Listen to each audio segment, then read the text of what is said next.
Hi everyone, in front of me I've got Xiaomi 11T Pro, and let me share with you how to clear the browser on this device. So first of all, let's enter your browser. In my case it will be Google Chrome, and now let's tap on the three dots icon in the right upper corner. Believe me, here we've got three dots icon, as you can see, as I said.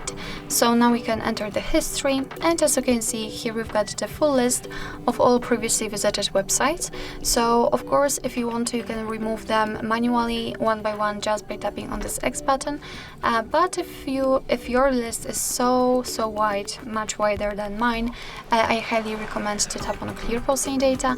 And here we've got some basic and advanced options. So in basics we've got browsing history, cookies and site data, and cached images and files.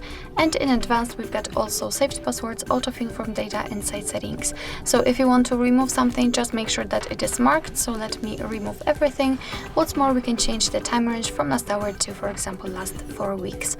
So if you are ready, just on clear data, and as you can see the history is empty, so it means that we just successfully removed actually everything. So actually that's all. This is how to clear browsing data in your Xiaomi 11T Pro. Thank you so much for watching. I hope that this video was helpful, and if it was, please hit the subscribe button and leave the thumbs up.